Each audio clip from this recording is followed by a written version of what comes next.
Ray Bailey here, your active stretching instructor and coach. Today's topic is movement and how important it is in our life.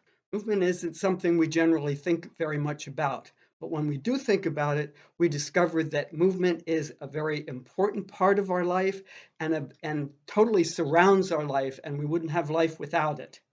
So when we do think about movement, we realize that it's with us constantly and it's an integral part of our life. Every living thing, plant or animal, depends on movement for its life. As human beings, every cell of our body depends on movement. Every organ depends on movement. Every system, every organ, and every cell depends on movement for our survival. If any one of those stops, we stop living. Think about it. If air doesn't move in and out of your lungs constantly, bringing in oxygen, removing carbon dioxide from your bloodstream, we suffocate. The same thing is true with our heart. If the heart stops pumping, blood stops moving throughout our circulatory system. And moving into the theme of this channel, if muscles don't move, they lose their ability to move. You have to keep moving to keep moving.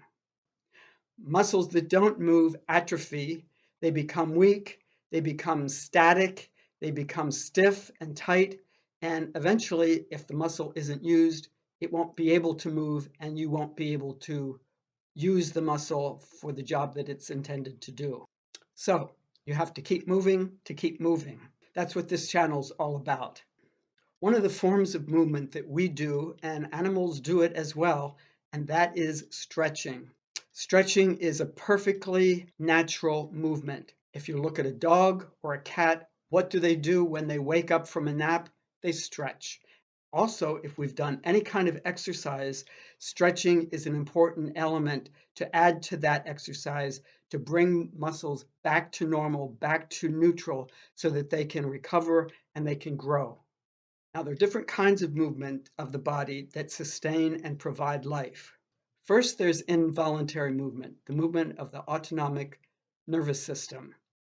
This system provides movement throughout our body from the time we are born and even before we're born that keeps us alive. This is movement that we don't have to think about. This is movement, as I said, that starts even before we're born, continues throughout our lifetime, and if any time within our lifetime it stops, we stop living because movement is necessary for life.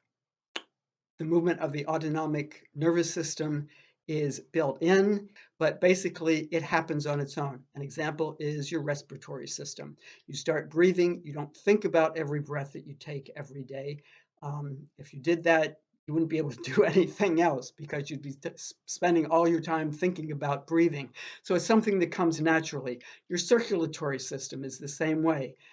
You don't think about every beat that your heart has to take. This is the autonomic nervous system. It happens on its own, but it is movement. It's movement that gives you life, sustains life, and keeps you living.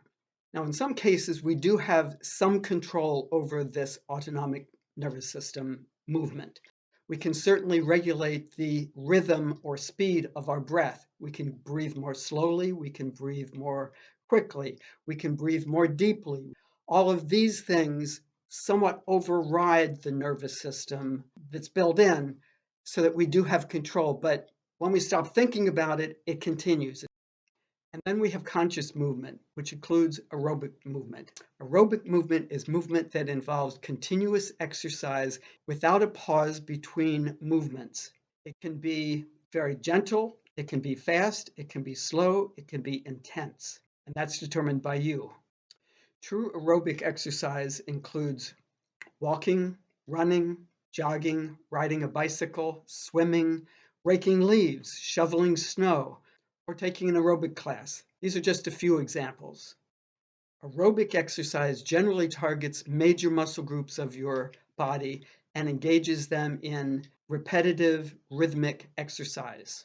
The word aerobic means with oxygen, meaning that it brings extra oxygen into your lungs and into your bloodstream and into all the cells of your body.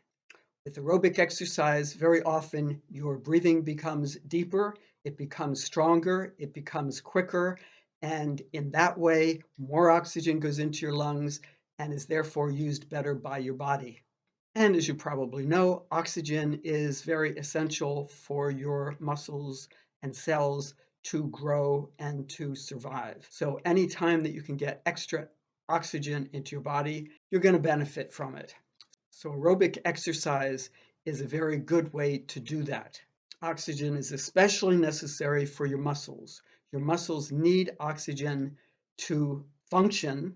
They can't function without oxygen.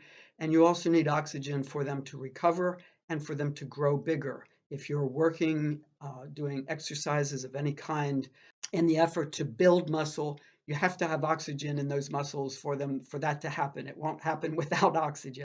So getting oxygen in there is a very important element of any exercise. Active stretching isn't pure aerobic, in that with pure aerobic exercise, the movement is continuous, it is rhythmic, and is done without a pause. With active stretching, the aerobic aspect of active stretching, the repetitions are done, but at the end of each movement, there's a pause at the end of each stretch with active stretching. This is not true with true aerobic exercise, and that's the big difference. What that means is we are getting the aerobic benefits when we do active stretching. So all of the good things that an aerobics class does, active stretching does as well. A big difference being that in an aerobics class, very often you are encouraged to go harder, faster, stronger, and more powerful. In the active stretching class, that is absolutely not the case.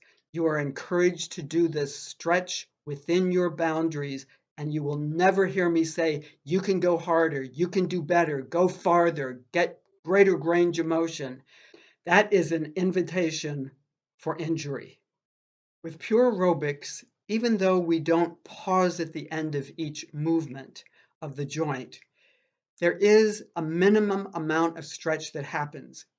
With active stretching, the opposite is true. When we go into the stretch, those same things happen, but we pause at the end of each movement.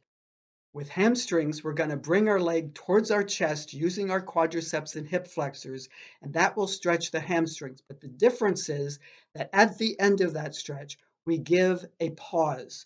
We pause for a second and a half to 2 seconds, depending on your body build, your muscle mass, and just generally what works best for you.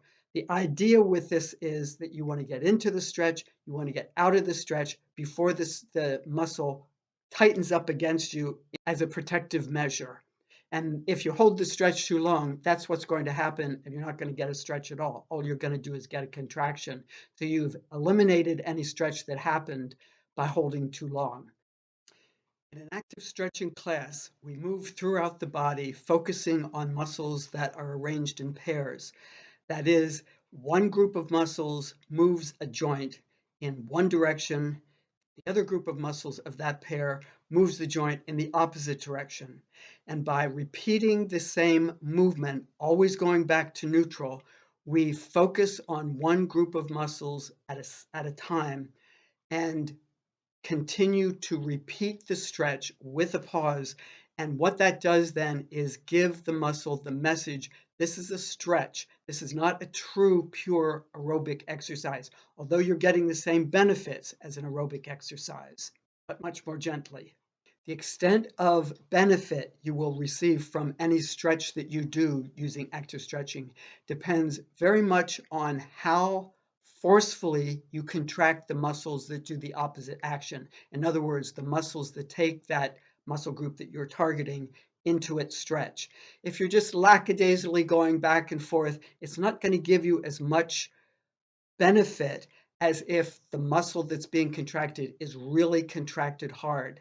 Not only does it make the stretch more powerful, but the muscle that you're contracting or the muscle group that you're contracting actually benefits as well in very many different ways. First of all, it also is going to get a better blood supply. The muscle being stretched is going to get a better blood supply. The muscle that is creating the stretch or manifesting the stretch also gets a better blood supply. As a result, you're toning that muscle. You are making it healthier. You're making it work better as well as the muscle that you're stretching. The other thing is that you are actually strengthening the muscle because you're contracting. And as I said, if you're contracting really hard, really forcefully, you're going to be strengthening that muscle and toning it and getting a better result on the other end, those other muscles on the other group that you're stretching. So an active stretching class is very much like an aerobics class. However, another major difference is that active stretching is never ever ballistic. An aerobics class, in my observation, very often is very ballistic. It involves throwing your arms about, which means you're using great force and power to take the joint through its range of motion. With active stretching, as I said, it's never done ballistically. Um, it is done with absolute 100% control. In some cases, we're assisting the stretch, but basically the movement comes from the muscle group that does the opposite action of the muscle group that we're stretching. The pause that we do at the end of an active stretch generally is 1.5 to 2 seconds, depending on your body type. The goal is to get into the stretch and out of the stretch before the muscle tightens up against you as a protective measure. So you can think of active stretching as an aerobic exercise, but it's much more gentle than an aerobic class or an activity such as swimming, bicycling, or running. Another element of both forms of aerobic exercise is the breathing. Breathing is generally increased with aerobic exercise, and that's also true with active stretching. Even though it's much more gentle than a true aerobics exercise, we do focus very strongly on the breathing. One of the first things I do in my active stretching class is we breathe. That's the very first thing that we do. We focus on our breathing. We take deep breaths, good deep belly breaths, filling our belly with air. So to conclude all this, you have to keep moving to keep moving. That's the only way we survive. That's the only way we stay healthy. Some major benefits of active stretching are muscle maintenance, muscle toning, muscle growth, increased muscle recovery from exercise, muscle pain relief, and overall wellness of the muscles. So active stretching is aerobic, although it's not pure aerobics. Both pure aerobics and active stretching benefits virtually every system of the body, every organ of the body, every muscle of the body, and every cell of the body. Active stretching, as I said, is appropriate for everybody. You want to keep moving to keep moving. So I encourage you to move, whatever that movement is. Now, don't sit at your computer for hours at a time. Every 20 minutes, get up and walk around a little bit, or even if it's just getting up and walking around the chair and sitting back down again, that amount of movement is going to recharge your muscles, reboot your muscles back to neutral, saying, this is not the way I'm supposed to stay. I'm not supposed to stay not moving. My body wants to move it. So keep stretching and keep moving. You have to keep moving to keep moving.